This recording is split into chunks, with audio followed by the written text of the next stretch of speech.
India out to please help me. ಏಷ್ಯಾದ energy boss ಆದ ಭಾರತ. ವೀಕ್ಷಕರೇ, ಬಾಯ್ಕಾಟ್ ಇಂಡಿಯಾ, ಇಂಡಿಯಾ ಔಟ್ ಅಂತ ಮೆರೆದಿದ್ದ ನಮ್ಮ ನೆರೆಯ ದೇಶಗಳಿಗೆ ಈಗ ಕರ್ಮ ರಿಟರ್ನ್ಸ್ ಆಗಿದೆ. ನಿನ್ನೆ ಮೊನ್ನೆಯವರೆಗೂ ಭಾರತವನ್ನು ಟೀಕಿಸುತ್ತಿದ್ದ ಬಾಂಗ್ಲಾದೇಶ, ಮಾಲ್ಡೀವ್ಸ್ ಮತ್ತು ಶ್ರೀಲಂಕಾ ಇಂದು ಅದೇ ಭಾರತದ ಮುಂದೆ ಪೆಟ್ರೋಲ್ ಡೀಸೆಲ್ಗಾಗಿ ಕಣ್ಣೀರು ಹಾಕುತ್ತಾ ಕೈ ಚಾಚುತ್ತಿವೆ. ಮಿಡಲ್ ಈಸ್ಟ್ ಯುದ್ಧದಿಂದ ಕಂಗೆಟ್ಟಿರೋ ಈ ದೇಶಗಳಿಗೆ ಈಗ ಭಾರತವೇ ಆಪತ್ ಬಾಂಧವ ಆಗಿದೆ. ಯಾರು ಏನೇ ಅಂದರೂ ಸೌತ್ ಏಷ್ಯಾಗೆ ಭಾರತವೇ ಬಾಸ್ ಅನ್ನೋದು ಮತ್ತೊಮ್ಮೆ ಪ್ರೂವ್ ಆಗಿದೆ.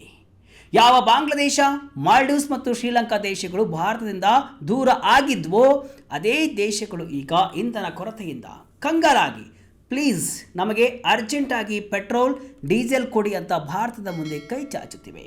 ಇಂಧನ ಇಲ್ಲದೆ ಈ ದೇಶಗಳಲ್ಲಿ ಜನಜೀವನವೇ ಅಸ್ತವ್ಯಸ್ತವಾಗಿದೆ. ಆದರೆ ನಮ್ಮ ಭಾರತ ಮಾತ್ರ ಹಳೆಯ ನೆನಪುಗಳನ್ನೆಲ್ಲ ಮರೆತು ತನ್ನ ನೆರೆಹೊರೆ ಮೊದಲು ನೀತಿಗೆ ಬದ್ಧವಾಗಿ ಈ ದೇಶಗಳಿಗೆ ಸಹಾಯ ಹಸ್ತ ಚಾಚಿದೆ. ಬನ್ನಿ, ಎನರ್ಜಿ ಬಾಸ್ ಆದ ಕಥೆಯನ್ನು ನೋಡೋಣ. ಯಾವ ದೇಶದ ಕತೆ ಏನಾಗಿದೆ ಅನ್ನೋದನ್ನು ಡೀಟೇಲ್ ಆಗಿ ಸಿಂಪಲ್ ಆಗಿ ನೋಡ್ಕೊಂಡು ಬರೋಣ. ನಾನು ಶಿವಮೂರ್ತಿ ಸರ್ಬಾ. ಹಾರ್ಮುಜ್ ಜಲಸಂಧಿ ಮತ್ತು ಇರಾನ್ ಕೃಪೆ. ಭಾರತಕ್ಕಿಲ್ಲ ಟೆನ್ಷನ್, ನೆರೆಯವರಿಗೆ ಸಮಸ್ಯೆ ಶುರು. ಹೌದು, ಇರಾನ್ ಯುದ್ಧದಿಂದ ಇಡೀ ಜಗತ್ತಿನ ಮೇಲೆ ಭಾರಿ ಎಫೆಕ್ಟ್ ಆಗ್ತಾ ಇದೆ. ಭಾರತದಲ್ಲೂ ಇಂಧನ ಸಮಸ್ಯೆ ಉಂಟಾಗ್ತಾ ಇದೆ. ಗ್ಯಾಸ್ ಸಿಗ್ತಿಲ್ಲ, ಪ್ರೀಮಿಯಂ ಪೆಟ್ರೋಲ್ ದರ ಗಗನಕ್ಕೇರಿದೆ. ಕಮರ್ಷಿಯಲ್ ಗ್ಯಾಸ್ ಒಂದೇ ತಿಂಗಳಲ್ಲಿ 300 ರೂಪಾಯಿ ಹೆಚ್ಚಿದೆ. ಜೆಟ್ ಇಂಧನ ಬೆಲೆಯೂ ಕೂಡ ಜಾಸ್ತಿ ಆಗಿದೆ. ಭಾರತ ಇಷ್ಟೊಂದು ಸಮಸ್ಯೆ ಅನುಭವಿಸ್ತಾ ಇದ್ರೂ ಕೂಡ ಭಾರತ ಬಾಂಗ್ಲಾದೇಶ ಮತ್ತು ಶ್ರೀಲಂಕಾಗೆ ಟನ್ ಗಟ್ಟಲೆ ಇಂಧನವನ್ನು ಕಳುಹಿಸಿಕೊಟ್ಟಿದೆ. ಮಾಲ್ಡೀವ್ಸ್ ಕೂಡ ಇಂಧನಕ್ಕೆ ಮನವಿಯನ್ನ ಮಾಡಿದ್ದು ಮೋದಿ ಸರ್ಕಾರ ಏನು ಮಾಡೋದು ಅಂತ ನೋಡ್ತಿದೆ. ಅಷ್ಟೇ ಅಲ್ಲ, ನೇಪಾಳ ಮತ್ತು ಭೂತಾನ್ ದೇಶಗಳಿಗೂ ಯಾವುದೇ ಅಡೆತಡೆ ಇಲ್ಲದೆ ಇಂಧನ ಪೂರೈಕೆಯನ್ನ ಮಾಡ್ತಾನೆ ಇದೆ. ವಿದೇಶಾಂಗ ಸಚಿವಾಲಯದ ವಕ್ತಾರ ರಣಧೀರ್ ಜೈಸ್ವಾಲ್ ಅವರು ತಮ್ಮ ವೀಕ್ಲಿ ಪ್ರೆಸ್ ಮೀಟ್ನಲ್ಲಿ ಈ 3 ದೇಶಗಳು ಭಾರತದ ಸಹಾಯವನ್ನು ಕೇಳಿರುವ ಬಗ್ಗೆ ಸ್ಪಷ್ಟನೆಯನ್ನು ಕೊಟ್ಟಿದ್ದಾರೆ. ನಮ್ಮ ದೇಶದ ಆಂತರಿಕ ಅಗತ್ಯಗಳು ಮತ್ತು ಉತ್ಪಾದನೆಯ ಮಟ್ಟವನ್ನು ಲೆಕ್ಕ ಹಾಕಿ ಪ್ರತಿಯೊಂದು ಕೇಸನ್ನು ಪ್ರತ್ಯೇಕವಾಗಿ ಪರಿಶೀಲಿಸಿ ನಿರ್ಧಾರವನ್ನು ತೆಗೆದುಕೊಳ್ಳಲಾಗ್ತಿದೆ ಅಂತ ಹೇಳಿದ್ದಾರೆ. ಅಂದ ಹಾಗೆ ಭಾರತಕ್ಕೇನು ಈಗ ಪ್ಯಾನಿಕ್ ಆಗುವ ಪರಿಸ್ಥಿತಿ ಇಲ್ಲ. ಯಾಕಂದ್ರೆ ನಮ್ಮ ಬಳಿ ಸುಮಾರು 2 ತಿಂಗಳಿಗೆ ಆಗುವಷ್ಟು ಫ್ಯೂಯಲ್ ಸ್ಟಾಕ್ ಇದೆ. ಆದ್ದರಿಂದ ಭಾರತ ಬೇರೆ ದೇಶಗಳಿಗೂ ಸಹಾಯವನ್ನು ಮಾಡ್ತಾ ಇದೆ. ಮೋದಿ ಸರ್ಕಾರದ ಈ ನಡೆಯ ಮೂಲಕ ಹೋಗುತ್ತಿರುವಂತಹ ಮೆಸೇಜ್ ಒಂದೇ: ಬಿಕ್ಕಟ್ಟಿನ ಸಮಯದಲ್ಲಿ ದಕ್ಷಿಣ ಏಷ್ಯಾದ ಭದ್ರತೆಗೆ ಭಾರತ ಅನಿವಾರ್ಯ ಅಂತ. ಭಾರತದೆದುರು ಬಾಂಗ್ಲಾದೇಶದ ಯೂಟರ್ನ್. ಬಾಯ್ಕಾಟ್ ಇಂದ ಶುರುವಾಗಿ ಭಿಕ್ಷೆಯವರೆಗೆ ಇರಾನ್ ಯುದ್ಧದ ನೇರ ಎಫೆಕ್ಟ್ ಅತಿ ಹೆಚ್ಚಾಗಿ ಕಾಣ್ತಿರೋದೇ ಬಾಂಗ್ಲಾದೇಶದಲ್ಲಿ. ಯಾಕಂದ್ರೆ ಬಾಂಗ್ಲಾ ತನ್ನ ಬಳಕೆಯ 95% ತೈಲ ಮತ್ತು 30% ಗ್ಯಾಸನ್ನು ಬೇರೆ ದೇಶಗಳಿಂದಲೇ ಆಮದು ಮಾಡಿಕೊಳ್ತಾ ಇದೆ. ಈಗ ಗ್ಯಾಸ್ ಸಪ್ಲೈ ತೀರಾ ಕಡಿಮೆ ಆಗಿರುವುದರಿಂದ ಬಾಂಗ್ಲಾದೇಶದಲ್ಲಿ ಕರೆಂಟ್ ಇಲ್ಲದೆ ಹಾಹಾಕಾರ ಶುರುವಾಗಿದೆ. ಅವರ ಆರ್ಥಿಕತೆಗೆ ಬೆನ್ನೆಲುಬಾಗಿರುವಂತಹ ಟೆಕ್ಸ್ಟೈಲ್ ಮತ್ತು ಗಾರ್ಮೆಂಟ್ಸ್ ಸೆಕ್ಟರ್ ಕೂಡ ಡೀಸೆಲ್ ಇಲ್ಲದೆ ಮುಚ್ಚುವ ಹಂತಕ್ಕೆ ಬಂದಿದೆ. ಕರೆಂಟ್ ಉಳಿಸಲು ದೇಶದ ಎಲ್ಲ ಯೂನಿವರ್ಸಿಟಿಗಳನ್ನು ಬಂದ್ ಮಾಡಿದೆ. ಅವರ 5 ಸರ್ಕಾರಿ ರಸಗೊಬ್ಬರ ಕಾರ್ಖಾನೆಗಳ ಪೈಕಿ 4 ಕಾರ್ಖಾನೆಗಳ ಕಾರ್ಯಾಚರಣೆಯನ್ನು ನಿಲ್ಲಿಸಲಾಗಿದೆ.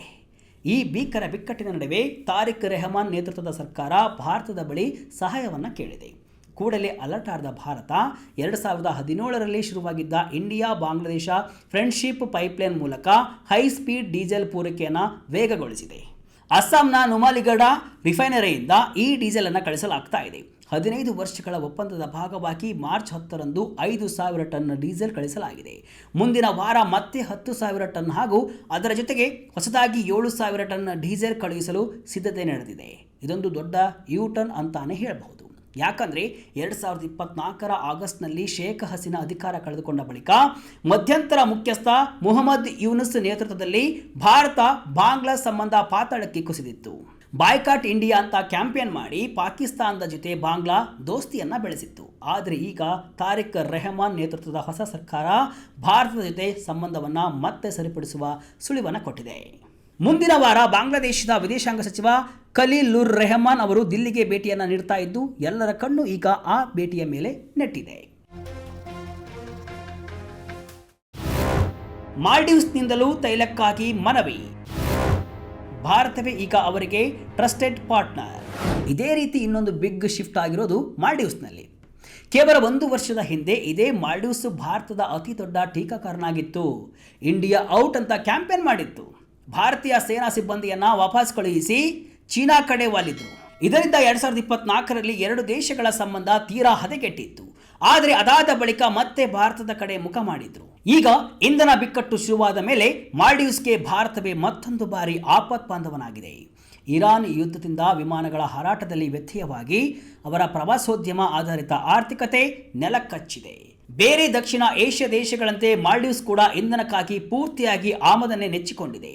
ಪೆಟ್ರೋಲ್, ಡೀಸೆಲ್, LPG ಕೊರತೆಯಿಂದ ಅಲ್ಲಿನ ದೈನಂದಿನ ಜೀವನ ಸಂಪೂರ್ಣ ಪ್ಯಾರಲೈಸ್ ಆಗಿದೆ. ಆದ್ದರಿಂದ ದಾರಿ ಕಾಣದೆ ಮಯೀಜ್ ಈಗ ಭಾರತವನ್ನು ವಿಶ್ವಾಸಾರ್ಹ ಪಾಲುದಾರ ಅಂತ ಕರೆದಿದ್ದು ಪೆಟ್ರೋಲ್ ಮತ್ತು ಏವಿಯೇಷನ್ ಟರ್ಬೈನ್ ಫ್ಯೂಯಲ್ ಕಳಿಸಿಕೊಡುವಂತೆ ಮನವಿಯನ್ನು ಮಾಡಿಕೊಂಡಿದ್ದಾರೆ. ಈ ಮನವಿಯನ್ನ ಭಾರತ ಸದ್ಯ ಪರಿಶೀಲನೆಯನ್ನ ಮಾಡ್ತಾ ಇದೆ. ಮೋದಿ ಬಳಿ ಸಹಾಯ ಕೇಳಿದ ಲಂಕಾ ಅಧ್ಯಕ್ಷ, ಕ್ಷಣ ಯೋಚನೆ ಮಾಡದೆ ಇಂಧನ ಪೂರೈಕೆ.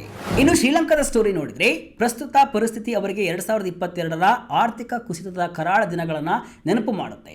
ಆ ಸಮಯದಲ್ಲಿ ಶ್ರೀಲಂಕಾ ಚೀನಾದ ಹೂಡಿಕೆಗಳ ಮೇಲೆ ಅತಿಯಾಗಿ ಅವಲಂಬನೆಯಾಗಿತ್ತು. ಚೀನಾದ ಬೇಹುಗಾರಿಕಾ ಹಡಗುಗಳಿಗೆ ತಮ್ಮ ಬಂದರುಗಳಲ್ಲಿ ಅವಕಾಶವನ್ನು ಕೊಟ್ಟು ಭಾರತದ ಭದ್ರತಾ ಕಳವಳಗಳನ್ನು ಕಡೆಗಣಿಸಿತ್ತು. ಆದರೆ ಈಗ ಇರಾನ್ ಯುದ್ಧ ಅವರ ಚೇತರಿಸಿಕೊಳ್ತಾ ಇದ್ದಂತಹ ಆರ್ಥಿಕತೆಗೆ ಮತ್ತೆ ಬರೆಯನ್ನು ಎಳೆದಿದೆ. 60% ಇಂಧನವನ್ನು ಹಾರ್ಮುಜ್ ಜಲಸಂಧಿ ಮೂಲಕವೇ ತರಿಸಿಕೊಳ್ಳುವ ಶ್ರೀಲಂಕಾ ಕೇವಲ 1 ತಿಂಗಳಿಗಾಗುವಷ್ಟು ಮಾತ್ರ ಇಂಧನ ಸಂಗ್ರಹಿಸುವ ಸಾಮರ್ಥ್ಯವನ್ನು ಹೊಂದಿದೆ. ಗತ್ಯಂತರವಿಲ್ಲದೆ ಇಂಧನ ಬೆಲೆಯನ್ನು 33% ಏರಿಕೆಯನ್ನು ಮಾಡಿದೆ. ಈ ಬಿಕ್ಕಟ್ಟಿನ ಮಧ್ಯೆ ಲಂಕಾ ಅಧ್ಯಕ್ಷ ಅನುರಾಗ್ ಕುಮಾರ ದಿಸ್ಸಾನಾಯಕೆ ಅವರು ಮಾರ್ಚ್ ಮಧ್ಯದಲ್ಲಿ ಪ್ರಧಾನಿ ಮೋದಿಯವರಿಗೆ ಕರೆ ಮಾಡಿ ಸಹಾಯವನ್ನು ಕೇಳಿದ್ದಾರೆ. ಎಂದಿನಂತೆ ಫಸ್ಟ್ ರೆಸ್ಪಾಂಡರ್ ಆಗಿ ಕಾರ್ಯವನ್ನು ನಿರ್ವಹಿಸಿದ ಭಾರತ ಮಾರ್ಚ್ 28ರಂದು 20,000 ಮೆಟ್ರಿಕ್ ಟನ್ ಡೀಸೆಲ್ ಮತ್ತು 18,000 ಮೆಟ್ರಿಕ್ ಟನ್ ಪೆಟ್ರೋಲ್ ಅನ್ನು ತ್ವರಿತವಾಗಿ ಕಳುಹಿಸಿಕೊಟ್ಟಿದೆ. ಇದಕ್ಕೆ ಖುಷಿಯಾಗಿ ಮಾರ್ಚ್ 29ರಂದು ಟ್ವೀಟ್ ಮಾಡಿದ ದಿಸ್ಸಾನಾಯಕೆ, ಭಾರತದ ತ್ವರಿತ ಬೆಂಬಲಕ್ಕೆ ಕೃತಜ್ಞನಾಗಿದ್ದೇನೆ. ನಿನ್ನೆ ಕೊಲಂಬೋಗೆ 38,000 ಮೆಟ್ರಿಕ್ ಟನ್ ಇಂಧನ ಬಂದಿದೆ ಅಂತ ಹೇಳಿಕೊಂಡಿದ್ದಾರೆ. ಏಷ್ಯಾದ ಎನರ್ಜಿ ಬಾಸ್ ಆದ ಭಾರತ, ಡೀಸೆಲ್ ರಫ್ತಿನಲ್ಲಿ 7 ವರ್ಷಗಳ ಗರಿಷ್ಠ ದಾಖಲೆ. ಇಷ್ಟೇ ಅಲ್ಲ ವೀಕ್ಷಕರೇ, ಭಾರತ ಕೇವಲ ನೆರೆಹೊರೆಯವರಿಗಷ್ಟೇ ಅಲ್ಲ, ಇಡೀ ಏಷ್ಯಾಗೆ ಇಂಧನ ಪೂರೈಸುವ ಹಬ್ ಆಗಿ ಬದಲಾಗಿದೆ. ಶಿಪ್ಪಿಂಗ್ ಡೇಟಾ ಪ್ರಕಾರ ಮಾರ್ಚ್ ತಿಂಗಳಲ್ಲಿ ಆಗ್ನೇಯ ಏಷ್ಯಾಕ್ಕೆ ಭಾರತದ ಡೀಸೆಲ್ ರಫ್ತು ಕಳೆದ 7.5 ವರ್ಷಗಳಲ್ಲಿ ಅತಿ ಹೆಚ್ಚಾಗಿದೆ. ಅಮೆರಿಕ, ಇಸ್ರೇಲ್ ಮತ್ತು ಇರಾನ್ ನಡುವಿನ ಯುದ್ಧದಿಂದಾಗಿ ಏಷ್ಯಾದಲ್ಲಿ ಹೆಚ್ಚಿನ ಲಾಭ ಗಳಿಸಲು ರಿಫೈನರಿಗಳು ಮುಂದಾಗಿವೆ. ಮಧ್ಯಪ್ರಾಚ್ಯದ ಸಪ್ಲೈ ಕಟ್ ಆಗಿದ್ದರಿಂದ ಭಾರತೀಯ ರಿಫೈನರಿಗಳು ರಷ್ಯಾದಿಂದ ಕಚ್ಚಾ ತೈಲವನ್ನು ತರಿಸಿಕೊಂಡು ಅದನ್ನು ರಿಫೈನ್ ಮಾಡಿ ಭರ್ಜರಿ ಲಾಭವನ್ನು ಮಾಡಿಕೊಳ್ತಿವೆ. ಅನಾಲಿಟಿಕ್ಸ್ ಸಂಸ್ಥೆ ಕೇಪ್ಲರ್ ಮತ್ತು ಟ್ರೇಡ್ ಮೂಲಗಳ ಪ್ರಕಾರ ಸುಮಾರು 1 ಮಿಲಿಯನ್ ಮೆಟ್ರಿಕ್ ಟನ್ ಡೀಸೆಲ್ ಅನ್ನು ಈ ಮಾರ್ಗದಲ್ಲಿ ರವಾನಿಸಲಾಗಿದೆ. ಇದರಲ್ಲಿ ಅರ್ಧದಷ್ಟು ಸಿಂಗಾಪುರಕ್ಕೆ ಹೋಗಿದೆ. ಡೇಟಾ ಪ್ರಕಾರ ಇದರಲ್ಲಿ 90% ಡೀಸೆಲ್ ಅನ್ನು ವಿಶ್ವದ ಅತಿದೊಡ್ಡ ರಿಫೈನಿಂಗ್ ಕಾಂಪ್ಲೆಕ್ಸ್ ಆಪರೇಟ್ ಮಾಡುವ ರಿಲಯನ್ಸ್ ಇಂಡಸ್ಟ್ರೀಸ್ ಸಪ್ಲೈ ಮಾಡಿದೆ. ಭಾರತದ ರಿಲಯನ್ಸ್ ಈಗ ಅತಿದೊಡ್ಡ ಪರ್ಯಾಯ. ಮಧ್ಯಪ್ರಾಚ್ಯದಲ್ಲಿ ಯುದ್ಧದ ಕಾರಣ ತೈಲ ಪೂರೈಕೆಯಲ್ಲಿ ವ್ಯತ್ಯಯವಾದಾಗ ಮತ್ತು ಚೀನಾ ತನ್ನ ಸಂಸ್ಕರಿಸಿದ ಉತ್ಪನ್ನಗಳ ರಫ್ತನ್ನು ಬ್ಯಾನ್ ಮಾಡಿದಾಗ ಟ್ರೇಡರ್ಗಳು ಭಾರತದ ಡೀಸೆಲ್ ಮೊರೆ ಹೋದರು. ಯಾವಾಗಲೂ ಚೀನಾ ಮತ್ತು ಈಶಾನ್ಯ ಏಷ್ಯಾವನ್ನು ನಂಬಿಕೊಂಡಿದ್ದ ಏಷ್ಯನ್ ಬಯರ್ಸ್ಗೆ ಈಗ ಭಾರತದ ರಿಲಯನ್ಸ್ ಅತಿದೊಡ್ಡ ಪರ್ಯಾಯವಾಗಿದೆ ಅಂತ ವಿಶ್ಲೇಷಕರು ಹೇಳಿದ್ದಾರೆ. ಭಾರತವನ್ನು ಗ್ಲೋಬಲ್ ಆಯಿಲ್ ಮಾರ್ಕೆಟ್ನಲ್ಲಿ ಸ್ವಿಂಗ್ ಸಪ್ಲೈಯರ್ ಅಂತ ಕರೆಯುತ್ತಾರೆ. ಯಾಕಂದರೆ ಯುರೋಪ್ ಅಥವಾ ಏಷ್ಯಾ ಎಲ್ಲಿ ಹೆಚ್ಚು ಲಾಭ ಸಿಗುತ್ತೋ ಅಲ್ಲಿಗೆ ಭಾರತ ತನ್ನ ಉತ್ಪನ್ನಗಳನ್ನು ಮಾರಬಲ್ಲದು. ಭಾರತ ಸರ್ಕಾರ ಡೀಸೆಲ್ ಮೇಲಿನ ರಫ್ತು ತೆರಿಗೆಯನ್ನು ಮರುಜಾರಿ ಮಾಡಿದರೂ ಕೂಡ ಈ ಟ್ರೆಂಡ್ ಮುಂದುವರಿಯಲಿದೆ ಅಂತಾರೆ ತಜ್ಞರು.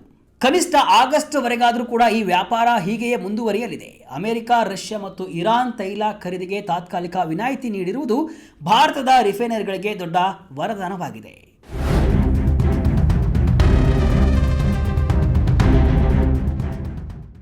ಲಾಭದ ಲೆಕ್ಕಾಚಾರದಲ್ಲಿ ಸಿಂಗಾಪುರದ ಮಾರ್ಕೆಟ್ ಮತ್ತು ಗ್ಯಾಸ್ ಆಯಿಲ್ ಫ್ಯೂಚರ್ಸ್ ನಡುವಿನ ವ್ಯತ್ಯಾಸ ನೋಡಿದರೆ ಟನ್ಗೆ $20 ಡಿಸ್ಕೌಂಟ್ ಸಿಗ್ತಾ ಇದ್ದು, ಇದು ಟ್ರೇಡರ್ಗಳಿಗೆ ಪೂರ್ವದ ಮಾರುಕಟ್ಟೆಗಳಿಗೆ ಇಂಧನ ಕಳುಹಿಸಲು ತುಂಬ ಫೇವರೇಬಲ್ ಆಗಿದೆ.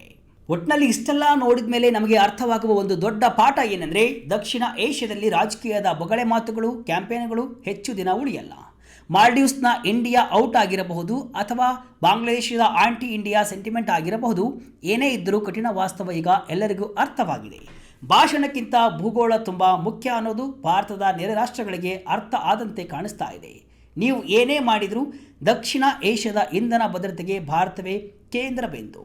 ಕಷ್ಟದ ಸಮಯದಲ್ಲಿ ನೆರೆಹೊರೆಯವರ ಕೈ ಹಿಡಿಯುವ ಮೂಲಕ ಭಾರತ ತನ್ನ ದೊಡ್ಡತನವನ್ನು ಮೆರೆದಿದೆ. ಈ ಹಿಂದೆಯೂ ಈ ಕೆಲಸವನ್ನು ಮಾಡಿತ್ತು. ಈಗ ಸಂಕಷ್ಟದ ಸಮಯದಲ್ಲೂ ಕೂಡ ಅದನ್ನು ಮಾಡಿಕೊಂಡು ಬರ್ತಾ ಇದೆ. ಇದಕ್ಕೆ ನೀವೇನಂತೀರಿ? ಕಮೆಂಟ್ ಮೂಲಕ ತಿಳಿಸಿ. ಇದಿಷ್ಟು ಇವತ್ತಿನ ವಿಶೇಷ.